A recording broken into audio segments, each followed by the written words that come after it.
പശ്ചിമ ബംഗാളിലെ തൃണമൂൽ കോൺഗ്രസ് പിളർപ്പിനെ ദേശീയ രാഷ്ട്രീയത്തിൽ പ്രയോജനപ്പെടുത്താൻ ബി.ജെ.പി നീക്കം. മമതാ ബാനർജിയോട് വിമുഖതയുള്ള 20ഓളം തൃണമൂൽ എംപിമാരെ പാളയത്തിലേക്കെത്തിക്കാനാണ് ശ്രമം. ഇത് സാധ്യമായാൽ ഏപ്രിലിൽ പരാജയപ്പെട്ട ഭരണഘടനാ ഭേദഗതി, ഒരു രാജ്യം ഒരു തെരഞ്ഞെടുപ്പ് ബിൽ എന്നിവ പാർലമെന്റിൽ പാസാക്കാനാകും. തമിഴ്നാട്ടിൽ ഭരണം നഷ്ടപ്പെട്ട DMK ഇന്ത്യ മുന്നണിയുമായി ഇടഞ്ഞതും ബി.ജെ.പിക്ക് കാര്യങ്ങൾ എളുപ്പമാക്കിയിട്ടുണ്ട്. കോൺഗ്രസിനൊപ്പം ബി.ജെ.പി വിരുദ്ധ ചേരിയിൽ നിന്നിരുന്ന DMKയുമായി ധാരണയിലെത്താനുള്ള നീക്കങ്ങളും സജീവമാണ്. കേന്ദ്രത്തിന് പ്രശ്നാധിഷ്ഠിത പിന്തുണ നൽകാൻ DMK തയ്യാറായേക്കും. ഇതിനൊപ്പമാണ് തൃണമൂലിനെ സംഭവവികാസങ്ങൾ. ലോക്സഭയുടെ പരമാവധി അംഗസംഖ്യ 545-ൽ നിന്ന് 850 വർദ്ധിപ്പിക്കുന്നതിനും മണ്ഡല പുനർനിർണയത്തിനുമുള്ള 131-ാം ഭരണഘടനാ ഭേദഗതി ബിൽ 3/2 ഭൂരിപക്ഷം ലഭിക്കാത്തതിനാൽ കേന്ദ്ര സർക്കാരിന് പിൻവാങ്ങേണ്ടി വന്നിരുന്നു. ഇന്ത്യ മുന്നണി ഒന്നിച്ചു നിന്ന് എതിർത്തതാണ് സർക്കാരിന് തിരിച്ചടിയായത്. ബില്ലിന്റെ പുതുക്കിയ കരട് ആഭ്യന്തര മന്ത്രാലയം തയ്യാറാക്കി വരികയാണ്. കോൺഗ്രസ്, DMK, തൃണമൂൽ അടക്കം 230 പ്രതിപക്ഷ എംപിമാരാണ് ബില്ലിനെ എതിർത്തത്.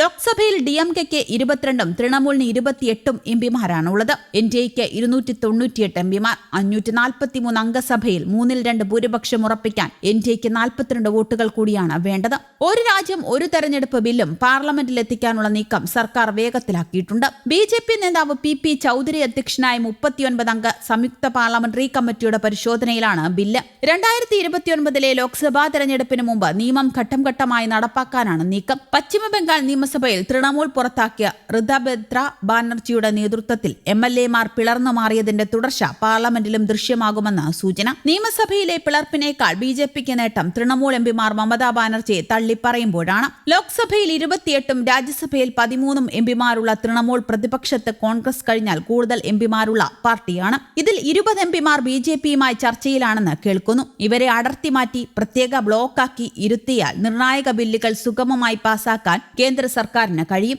നിയമസഭയിലെ പ്രതിപക്ഷ നേതാവായ ഋതബേത്ര ബാനർജിയെപ്പോലെ മമതയെ ധിക്കരിച്ച് പാർലമെന്റിൽ വിമത ശബ്ദങ്ങൾക്ക് നേതൃത്വം നൽകാൻ തയ്യാറുള്ള നേതാവിനെ തിരയുകയാണ് BJP.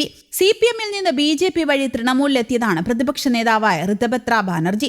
SFIയിലൂടെ രാഷ്ട്രീയം തുടങ്ങി ചെറുപ്രായത്തിൽ CPM രാജ്യസഭാംഗമായി. പശ്ചിമ ബംഗാൾ മുൻ മുഖ്യമന്ത്രി ബുദ്ധദേവ് ഭട്ടാചാര്യയുടെയും അന്തരിച്ച മുൻ CPM ജനറൽ സെക്രട്ടറി സീതാറാം യെച്ചൂരിയുടെയും വിശ്വസ്തൻ. മമതയ്ക്കെതിരെ പ്രക്ഷോഭം നടത്തി ശ്രദ്ധ നേടിയിരുന്നു. ആഡംബര ജീവിതവും ലൈംഗിക ആരോപണവും കാരണം 2017-ൽ CPM പുറത്താക്കി. BJPയിലേക്കാണ് ആദ്യം പോയതെങ്കിലും പിന്നീട് തൃണമൂലിലെത്തി. തൃണമൂലിന്റെ ട്രേഡ് യൂണിയൻ വിഭാഗം അധ്യക്ഷനും രാജ്യസഭാ അംഗവുമായി. ലോക്സഭയിലും രാജ്യസഭയിലും വരും ദിവസങ്ങളിൽ കൂടുതൽ പിളർപ്പുകൾ ഉണ്ടായേക്കാമെന്നും ഇത് പിളർപ്പ് ഗ്രൂപ്പിന്റെ നിലപാട് ശക്തിപ്പെടുത്തുമെന്നും പാർട്ടി വൃത്തങ്ങൾ സൂചിപ്പിക്കുന്നു. പാർട്ടിയുടെ പേരും ചിഹ്നവും നിലനിർത്താനുള്ള ശ്രമങ്ങളിലാണ് മമതാ ബാനർജിയുടെ ശ്രദ്ധ ഇപ്പോൾ കേന്ദ്രീകരിച്ചിരിക്കുന്നത്. മമതാ ബാനർജി എല്ലാ തൃണമൂൽ കോൺഗ്രസ് കമ്മിറ്റികളെയും പാർട്ടിയുമായി ബന്ധപ്പെട്ട സംഘടനകളെയും പിരിച്ചുവിട്ടുകൊണ്ട് സുപ്രധാന നടപടി സ്വീകരിച്ചു. എല്ലാ കമ്മിറ്റികളും മുന്നണി സംഘടനകളും പുനഃസംഘടിപ്പിക്കുമെന്ന് TMC അറിയിച്ചു. സമഗ്രമായ ആലോചനകൾക്ക് ശേഷം പശ്ചിമ ബംഗാളിൽ അഖിലേന്ത്യാ തൃണമൂൽ കോൺഗ്രസിന്റെ എല്ലാ കമ്മിറ്റികളും അതിന്റെ എല്ലാ അനുബന്ധ സംഘടനകളും ഉടനടി പ്രാബല്യത്തിൽ പിരിച്ചുവിടാൻ തീരുമാനിച്ചതായി Xലെ ഒരു പോസ്റ്റിൽ TMC പറഞ്ഞു.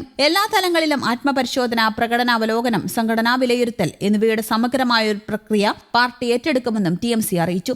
ഈ പ്രക്രിയയുടെ കണ്ടെത്തലുകളുടെ അടിസ്ഥാനത്തിൽ പ്രധാന സംഘടനയുടെയും എല്ലാ അനുബന്ധ സ്ഥാപനങ്ങളുടെയും സംഘടനാ ഘടന പുനഃക്രമീകരിക്കുകയും യഥാസമയം പ്രഖ്യാപിക്കുകയും ചെയ്യും. News desk, Kerala Kaumudi.